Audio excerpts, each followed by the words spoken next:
Assalamualaikum warahmatullahi wabarakatuh. Kembali lagi di channel Radio Horor. Untuk kisah kali ini ada sebuah cerita yang ditulis oleh akun Twitter yang bernama @penulismalam94. Dan untuk kisah yang akan saya bawakan kali ini yaitu sebuah kisah yang berjudul Mobil Tua Bekas Kecelakaan.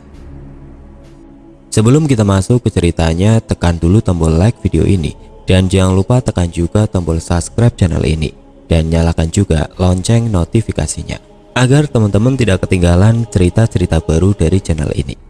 Dan bagi teman-teman yang ingin membaca langsung ceritanya, nanti silahkan saja kunjungi linknya yang nanti akan saya sertakan di kolom deskripsi. Dan jangan lupa follow juga akun Twitter penulis. Dan seperti apa untuk kisah kali ini? Langsung saja kita simak berikut ini. Awal cerita, adik bungsu papaku yang bernama Om Anton sejak dari dulu memang dikenal sebagai seseorang yang gemar dengan dunia otomotif. Dari mulai bengkel sepeda motor sampai dengan bengkel mobil. Berikut dengan showroomnya telah ia miliki hasil kecintaan Om Anto dalam dunia otomotif tersebut. Sedikit gambaran, cerita awal perjuangan Om Anton membangun bisnisnya yaitu saat ia duduk di bangku sekolah menengah. Ia sudah pandai menjadi calo jual beli kendaraan. Uang dari hasil bisnisnya itu sedikit demi sedikit ia pergunakan untuk membangun usaha bengkel sepeda motor kecil-kecilan bersama dengan temannya.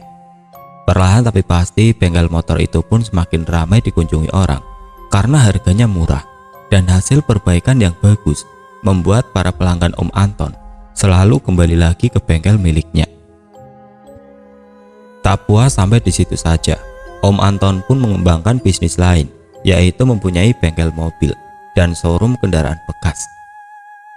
Bertahun-tahun menggeluti dunia otomotif sejak dari dulu sampai sekarang, Om Anton semakin teliti dalam memilih-milih kendaraan yang akan ia jual kembali di showroomnya. Dari sekali melihat dan mengamati bentuk mobilnya saja, Om Anton bahkan sudah bisa mengetahui mobil bekas yang dijual kepadanya pernah mengalami kecelakaan ataupun pernah terendam banjir. Namun itu semua tidak masalah bagi Om Anton karena ia pun sudah mempersiapkan bengkel mobil miliknya dengan montir yang sudah berpengalaman untuk mereparasi mesin. Selama hampir 25 tahun ia berkutat dengan bisnis otomotif. Tidak pernah ada hal aneh yang menimpa Om Anton. Namun semua berubah saat tahun 2018 kemarin. Om Anton melihat salah satu postingan iklan dari situs jual beli online yang menjual mobil sedan Peugeot seri 306 tahun 1994 dengan harga 22 juta rupiah. Karena tertarik dengan iklan tersebut, Om Anton segera mendatangi si penjual untuk melihat kendaraannya di tempat. Setibanya di sana dengan teliti, Om Anton mengecek setiap bagian kendaraan itu. Si penjual yang awalnya berbohong jika mobil itu belum pernah menabrak, akhirnya pun tidak bisa berkelit lagi karena Om Anton sudah lebih berpengalaman. Ya sudah Pak, karena Bapak sudah paham mesin dan juga karena saya benar-benar butuh uang, saya jual saja mobil ini senilai 17 juta, ucap si penjual memberikan opsi. Mendengar hal tersebut tanpa pikir panjang, Om Anton pun langsung membayar nominal uang yang disepakati, lalu membawa pulang kendaraan yang baru ia beli ke bengkel mobil miliknya sebelum dimasukkan ke dalam showroom.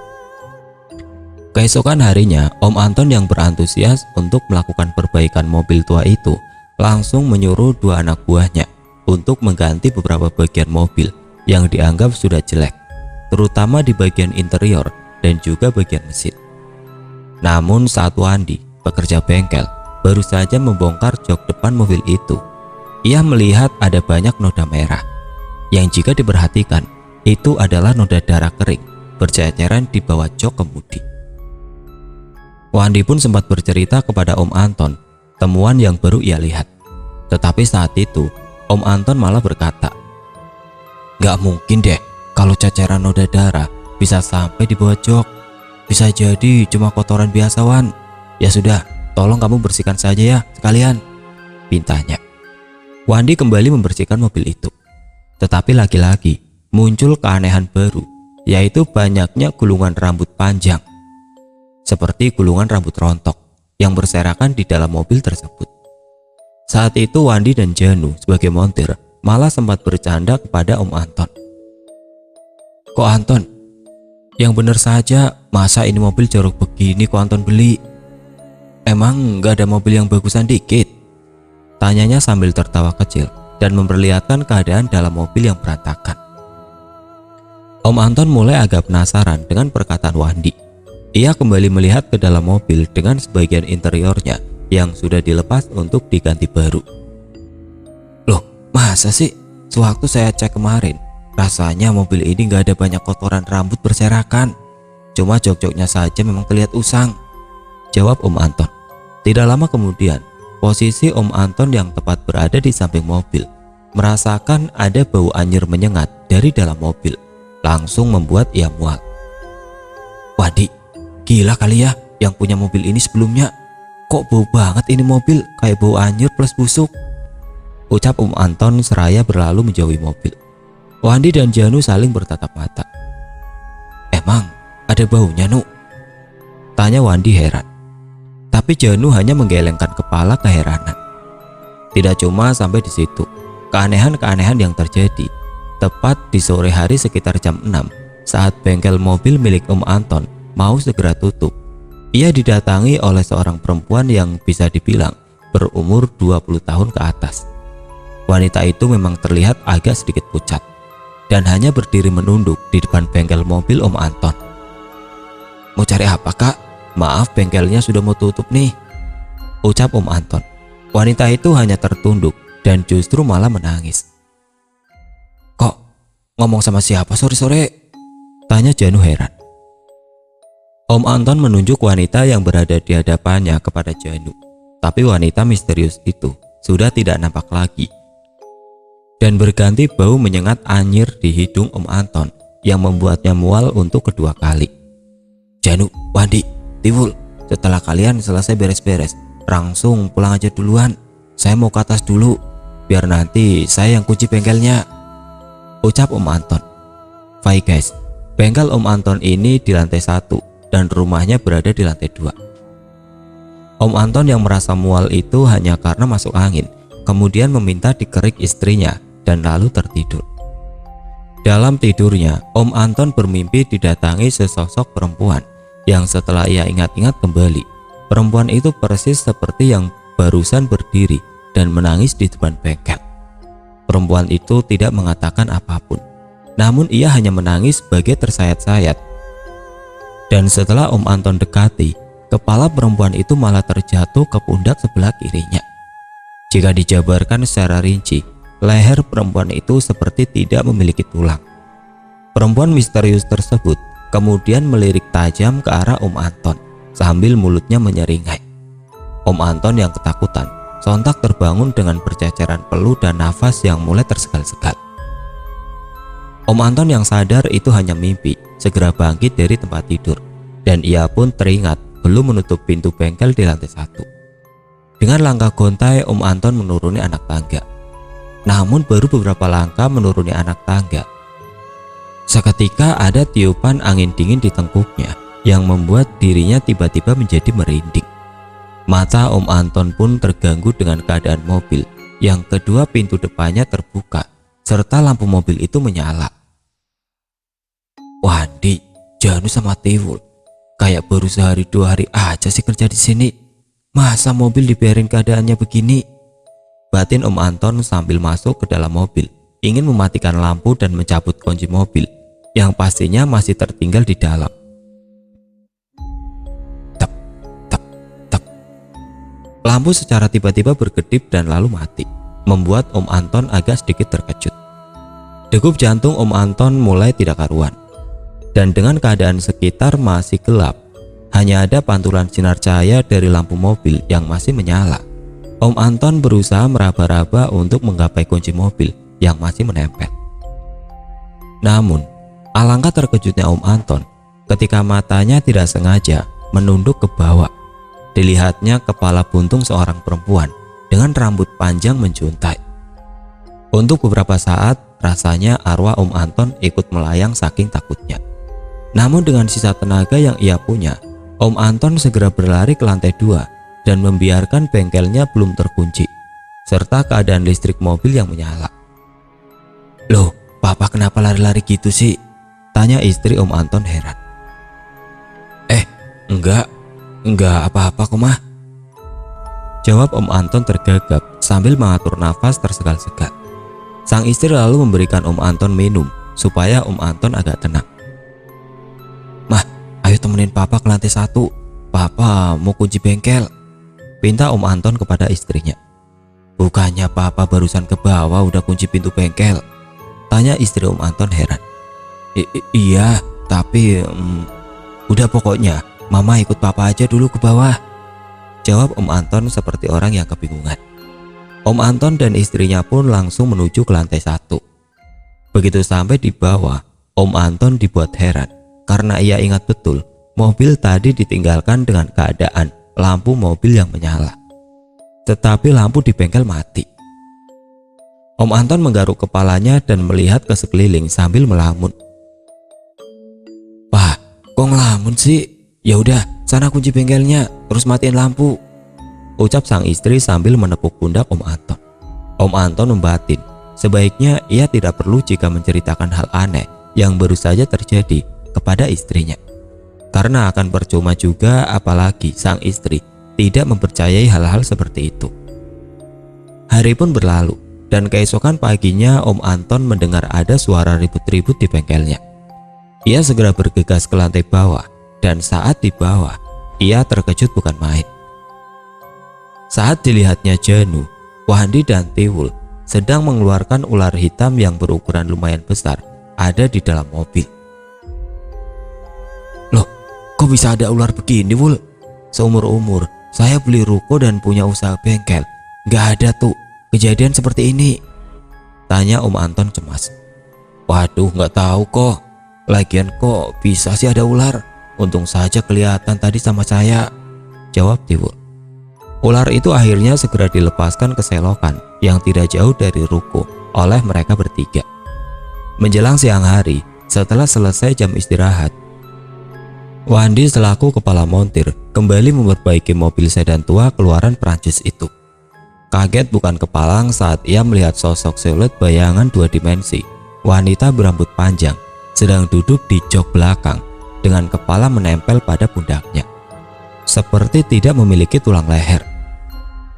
Sekujur tubuh Wandi bergetar ketakutan. Ia langsung menceritakan kepada Om Anton tentang penampakan menyeramkan itu. Om Anton terhenyak. Ia masih ingat mimpinya semalam dan ia pun memberitahukan kepada Wandi serta anak buahnya yang lain rentetan kejadian aneh seputar mobil yang baru dibelinya. "Jangan-jangan mobil ini ada setannya kok. Kenapa kok Anton gak temui pemilik lamanya lagi saja?" jawab Tiwul memberi saran. "Nah iya, bener tuh kata Tiwul. Kok Anton, biasanya kalau mobil ada penunggunya kan susah dijual. Dan bisa jadi petaka buat orang yang masih menyimpan mobil tersebut," timbal Janu. Om Anton menyetujui masukan baik dari karyawannya itu. Ia langsung mengecek handphonenya dan kembali untuk membuat janji temu. "Lusa saja ya Pak, kita bertemu. Soalnya besok saya masih sibuk mengurusi 40 harian kematian istri saya," balasan pesan singkat itu. Seketika pikiran Om Anton mendadak menjadi tidak karuan. Ia menduga-duga jika kematian tersebut disebabkan karena kecelakaan mobil. Waduh, apa jangan-jangan meninggal karena kecelakaan mobil? Tapi sudahlah, gimana lusa besok saja saya temui pemilik lama mobil ini untuk mengetahui kejadian yang sebenarnya, batin Om Anton. Di malam harinya sekitar pukul 8, kini giliran istri Om Anton yang terkena gangguan di luar nalar. Bengkel milik Om Anton diketuk berkali-kali. Apesnya, di saat yang bersamaan, kebetulan Om Anton dan kedua anaknya sedang membeli makan di luar. Sehingga mau tidak mau istrinya Om Anton yang turun ke lantai 1 untuk mengecek siapa yang datang. Apa suamiku sudah pulang ya? Tapi kok malah ketuk-ketuk pintu? Tumben, biasanya dia WA atau telepon jika mau minta tolong dibukakan pintu, batin istri Om Anton. Karena takut akan ada sesuatu yang tidak diinginkan, Istri Om Anton sempat menengok ke CCTV sebelum ia turun ke lantai 1 untuk membuka pintu. Saat ia mengintip CCTV, ia hanya melihat seorang perempuan berambut ikal sebahu sedang berdiri tepat di depan ruko bengkel dengan posisi tertunduk. Setelah dirasa aman dan tidak ada yang mencurigakan, istri Om Anton dengan setengah berlari turun ke lantai 1 untuk segera membuka pintu rolling door besi. "Iya bentar," jawab istri Om Anton sambil membuka rolling door.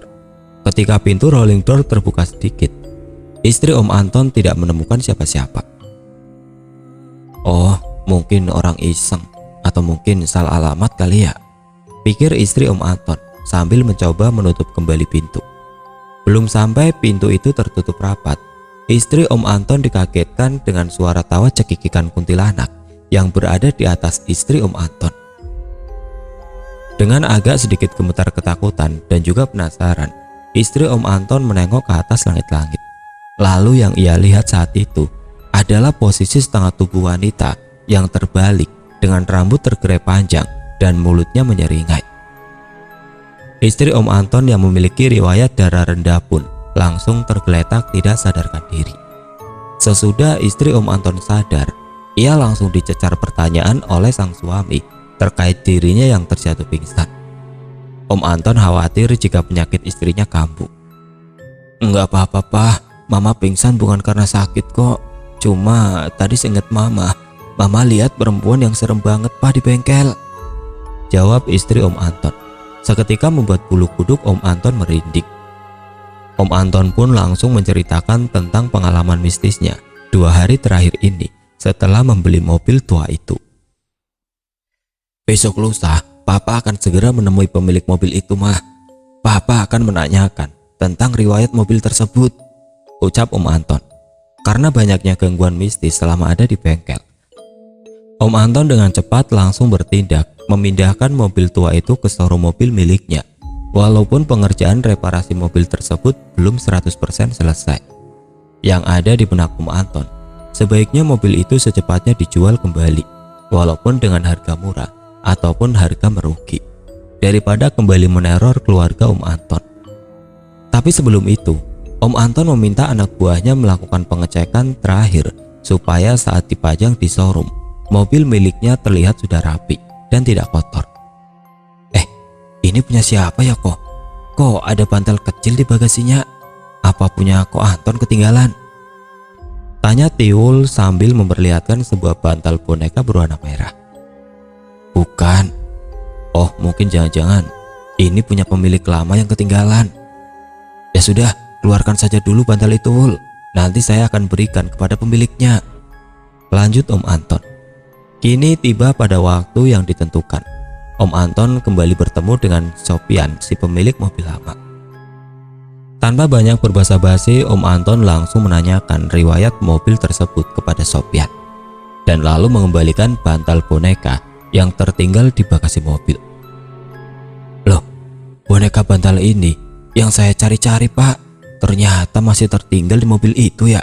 Ya ampun, syukurlah kalau begitu," ucap Sopian. Dengan nada agak bergetar, Sopian menceritakan kejadian tragis yang menimpa ia dan istrinya beberapa minggu lalu.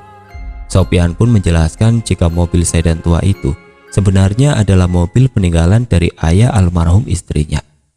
Rencananya setelah sang istri sudah bisa mahir membawa mobil, memang mobil itu hendak mereka jual dan mengganti dengan mobil baru. Namun naas, sang istri mengalami kecelakaan tunggal dengan menabrak pohon. Kronologis kejadiannya tepat di tanggal 16 Mei 2018. Di pagi hari, sang istri yang biasanya sudah bisa membawa mobil seputaran komplek rumah sampai dengan ke pasar, saat itu meminta ia saja yang membawa mobil sendiri. Sopian pun menawarkan untuk ikut, namun si istri menolak. "Mas, kalau saya kemana-mana ditemenin sama emas, nanti saya semakin lama ngelancarin bawa mobilnya, karena belum berani. Dan juga biar ngelatih feeling saya sendiri dalam mengemudi," ucap sang istri. Merasa karena istrinya pun sebenarnya sudah bisa membawa mobil itu sendiri, walaupun harus pelan-pelan. Akhirnya Sopian pun setuju. Setelah 1 jam menunggu istrinya belum pulang dari pasar, Sopyan pun mulai panik dan mencoba menelpon berkali-kali, tetapi tidak ada jawaban. Hingga saat Sopyan mau mencari keberadaan istrinya, kebetulan ada sebuah nomor asing menelpon Sopyan. Sopyan terkejut bukan kepalang saat tahu yang menelpon dirinya adalah pihak kepolisian yang meminta Sopyan mendatangi rumah sakit. Sesampainya di sana, ia melihat istrinya sudah terbujur kaku. Bak tersambar petir, Sopyan tidak menyangka maut dengan cepat menjemput nyawa istrinya. Dari hasil olah TKP dan beberapa saksi mata, istri Sopyan diduga langsung meninggal seketika dengan tulang leher yang patah karena menghantam setir mobil. Warga sekitar pun menilai mobil yang ditumpangi istri Sopyan mengebut seperti hilang kendali dan langsung menghantam pohon.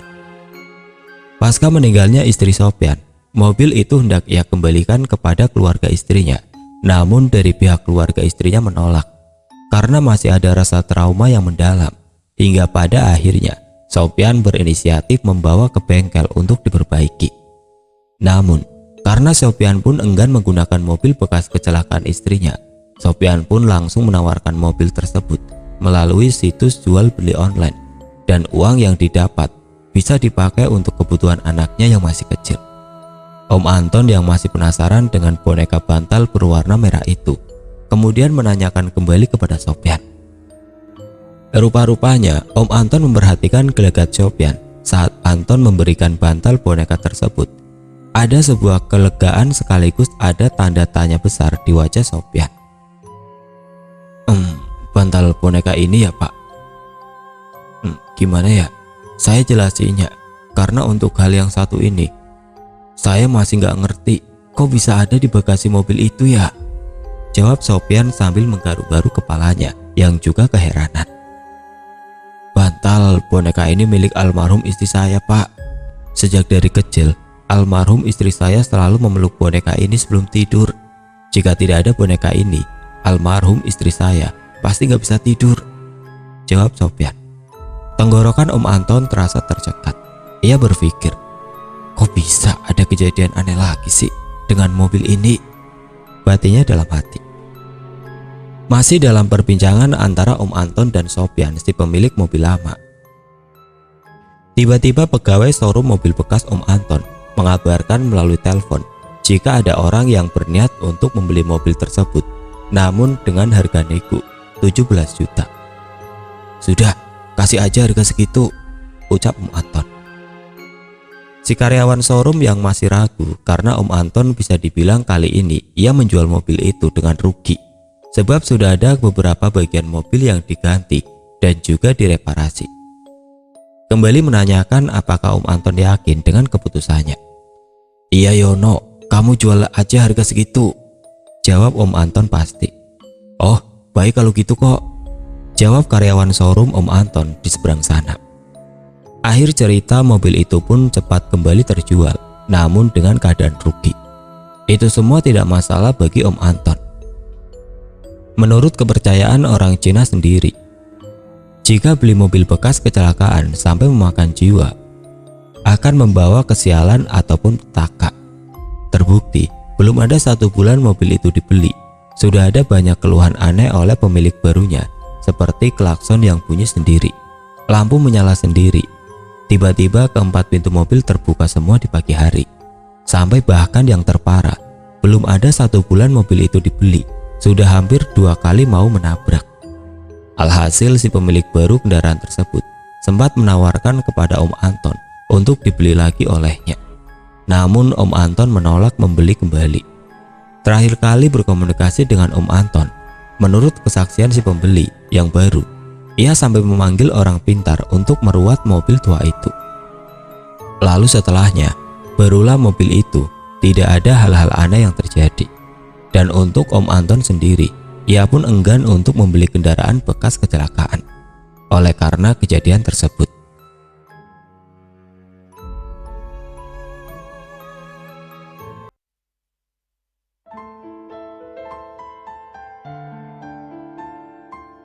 Oke teman-teman, sekian untuk cerita kali ini. Bagaimana menurut kalian tentang kisah ini? Tulis komentar kalian di kolom komentar. Dan bagi teman-teman yang baru bergabung, jangan lupa untuk like, komen, share, serta subscribe channel ini. Dan nantikan kisah-kisah horor berikutnya tetap di channel Radio Horor. Wassalamualaikum warahmatullahi wabarakatuh.